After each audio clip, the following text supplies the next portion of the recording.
Folks, hello and welcome to Tavern Chat. I'm your host, Eric Tenkar, your bartender in the OSR, your main proprietor of the Tenkar's Tavern blog. There is a link on the bottom of your screen. Tenkar's there's tavern.game/DTRPG. It'll take you to Drive Through RPG. If you spend a couple of coins, you'll put some pennies in the tavern's coffers. So, the earnings call for quarter three of Hasbro has come out. We have a transcript. I am looking at it on a motley fool, and this is just going to be part one. It's going to take me a couple of episodes to get through this because there's a lot going on, and it isn't always obvious, in my opinion. But we know they've been looking at digital, right? We know that they've been focusing on digital, and I know that many people in my circles are like, "What the hell? Why would they be? Who wants to play at a VTT unless they have to? Yada yada yada."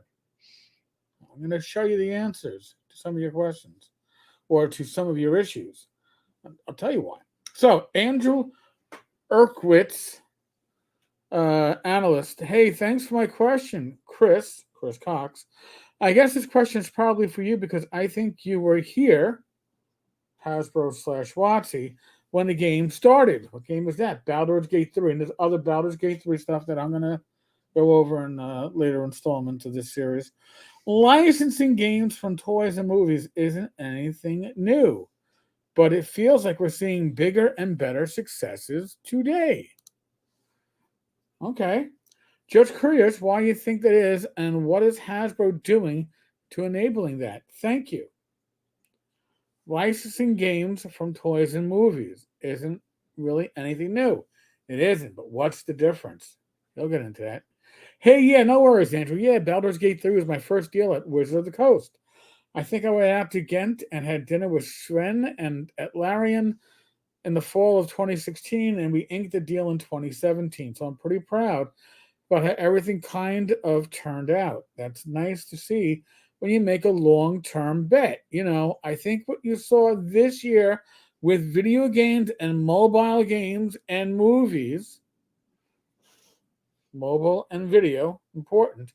Whether on the video game side, it's Monopoly Go, which is the number one mobile game released of 2023, Baldur's Gate 3, which I think is sitting at a 96 Metacritic score on PC and console, or in movies, whether it's the ongoing success of Transformers, the Barbie movie, Mario, is that there's a high demand for play-based brands.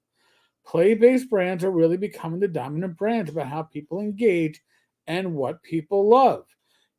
I was a shocking stock. I don't know what the hell that means.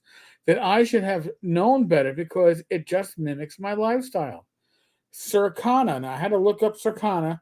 Circana is a site that does business trends pretty much for things that we like to look at, right? Books, games, video games, computer games. I'm going to show you some stuff from them in a second. Circana, came up with a report that showed the biggest demographic of video gamers today isn't sub 22-year-olds. And when they say sub 22-year-olds, they're actually saying 2-year-olds to 22. That's not the biggest demographic. It's people 45 years and older. And it's also the fastest growing demographic of gamers in the world. Who has the money to spend, the disposable money to spend? People in their middle age. All right. These are the people who have established jobs. Hopefully they paid off their college debt. And that's why you, the older gamers, you, people who are playing 5e and been playing at tabletop, are now being aimed at digitally because that is where they see the market going. And again, if they lose a percentage of current gamers, tabletop gamers, to, I don't know, the OSR, to Pathfinder, to Call of Cthulhu, to whatever the latest fad is, they don't care. Because their untapped market, which is bringing people into D&D digitally, is huge. So, So, I'm pretty bullish on the industry of play and on the strength of brand portfolios that are based on play. And, I think Hasbro has a deck of cards in terms of our brands and capabilities I wouldn't trade with anyone. I think that's a long term bull case for the company and for the industry as a whole. Okay, well, let us check out what are, from Circana, what are the unexpected growth drivers in entertainment? And they look at books, consumers under 34, and TikTok is a leading driver for books. Who would have known that shit? I certainly wouldn't have. Toys, kid adults 12 plus. That's video games. Later adults 45 plus. Gamers aged 45 plus. Outnumbered gamers ages 2 to 24. Now, by the way, when did most of us 45 plus gamers start playing video games? Start playing computer games? When we're probably aged between 2 and 24, probably in our teens or early 20s, and we're still doing it. And now that's the market that they're aiming their new version of D&D at. They're also the fastest growing base, up nearly 22 million players since 2018. If you want to know why they're going digital, if you want to know why this splashy VTT that we're all going, I don't want to play, they don't care if you want to play it because you aren't the market. Those plus 22 million, that's the market. That's what they're looking at. Now, they have some other interesting stuff, which I found pretty interesting. Again, growth in gaming amongst women and girls. 47% of console video game players are female. Half of PC video game players are female. 54% of mobile video game players are female.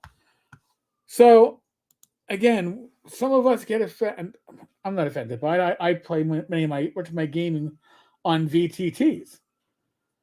I do think that what they are coming out with is not needed, but they're looking to appeal to this huge growth spurt in video and computer gaming. And if they lose some of the traditional tabletop RPGers in the process, so be it. You get left behind, you get pushed to the side. You're not a concern, folks. Your concern is profitability. And by the way, little hint for a future episode: the profitability of WotC is Baldur's Gate 3 and Monopoly Go. That's what's driving the profits right now. It's not Magic, it's not Baldur's Gate, but sorry, it's not D&D, it's Baldur's Gate and Monopoly Go. It's these digital products, but I'll come back to that probably tomorrow. I'm going to leave a link to the earnings call. I'm going to leave a link to the Circana pages that I was looking at. I think these are things that you need to know. You need to understand. Again, WotC isn't doing this because they hate gamers. WotC is doing this because they love the potential of video and computer gamers being turned over to their D&D marketplace. Sure and simple. All right, folks, on that note, as always, be safe, be well. God bless. Roll those dice, roll them well. I'll be back again tomorrow, probably with more on the Hasbro earnings call for the third quarter. And, oh, yeah, go Jets. What a game. Holy shit. All right, folks. I'll catch you all later.